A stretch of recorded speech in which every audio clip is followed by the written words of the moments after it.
தமிழ் பேசும் உறவுகள் அனைவருக்கும் வணக்கம்.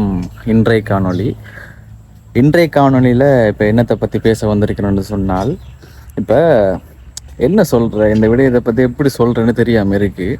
நான் இதுவரைக்கும் யாரை பற்றியும் குறை சொல்லி போற்றதில்லை.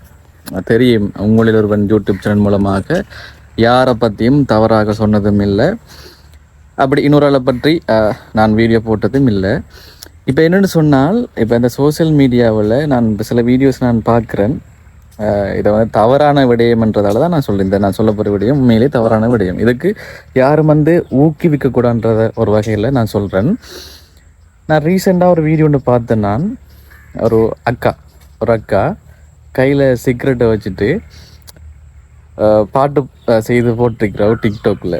அதை நான் ஃபேஸ்புக்லேயும் பார்த்தேன். நான் அந்த வீடியோவை ஃபேஸ்புக் தளத்துலையும் போட்டிருந்தவங்க சீரழியும் சமுதாயம் என்று போட்டிருந்தாங்க.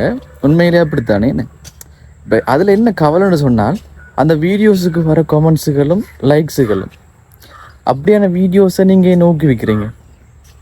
அதான் என்னோட கேள்வி. உண்மையிலேயே இப்போ ஒரு பெண்ணுக்கு சிகரெட் பிடிக்கிற பழக்கம் இருக்குன்னு சொன்னால், அதை வீடியோ மூலமாக காட்டி அதை ஏன் அப்படி செய்யணுமே? என்ன அது ஒருவங்களோட தனிப்பட்ட வாழ்க்கை. அதை நான் சொல்ல வரல. அதை வீடியோ மூலமாக போடுறதால அது நிறைய பேருக்கு தெரிய வந்து எவ்வளோ சின்ன பிள்ளைகள்லாம் பார்ப்பாங்கன்னு. இந்த டிக்டாக்கை வந்து வயது குறைந்தாக்களும் பார்த்து கொண்டு தான் இருக்கிறாங்க. அப்போ இப்படியான செயல்களை ஊக்குவிக்கக்கூடாது.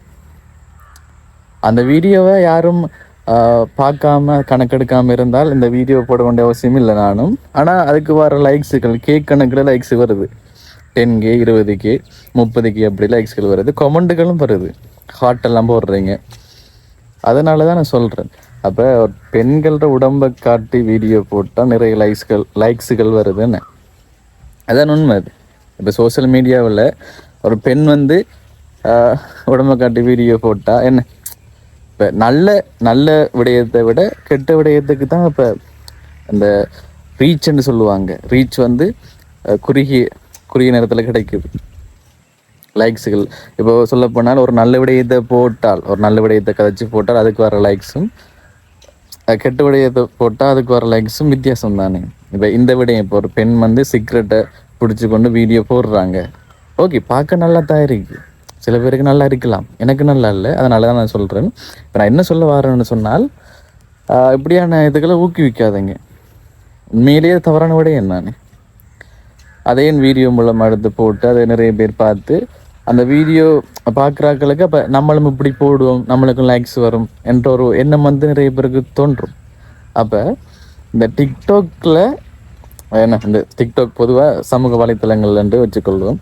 அப்போ இப்படியான ஒரு சமூகத்துக்கு சீரழிகிற வீடியோஸ் எல்லாம் ஷேர் பண்ணாதீங்க, ஊக்குவிக்காதீங்க, லைக்ஸ் போடாதீங்க. முடிந்த அளவுக்கு ரிப்போர்ட் பண்ணுங்க. அதான் முக்கியமானது. நிறைய பேர் இருக்கிறாங்க நல்ல நல்ல கருத்துக்களை சொல்லி மற்றவர்களுக்கு பயனுள்ள வீடியோஸை போடுற நிறைய பேர் இருக்கிறாங்க. நிறைய யூடியூப் பேச்சுகள் எல்லாம் இருக்கும். அதான் நிறைய சமூக வலைத்தளங்களில் நிறைய இளமாக்கள் எல்லாம் அப்படி நிறைய பயனுள்ள தகவல்கள் எல்லாம் போட்டு கொண்டிருக்கிறாங்க.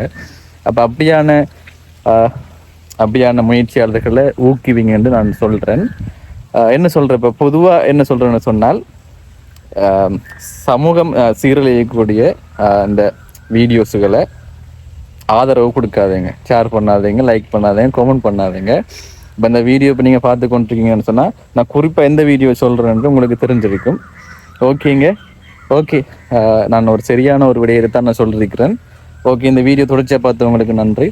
என்னோட இந்த பேச்சை வந்து ஃபாலோ பண்ணாதவங்க ஃபாலோ பண்ணிக்கொள்ளுங்க. ஓகே, முதல் தடவையாக ஒருவங்களை பற்றி நான் சொல்லியிருக்கிறேன். உண்மையிலே தவறான விடயம் என்றால நான் சொல்லியிருக்கிறேன். அவங்களோட பேரும் சொல்லலை, அந்த விடயத்தை நான் சொல்லியிருக்கிறேன். ஓகே, இன்னொரு வீடியோவில் உங்களை வந்து சந்திக்கிறேன். அது வரைக்கும் உங்களிடமிருந்து விடைபெறுகிறேன். உங்களில் ஒருவன் நான்.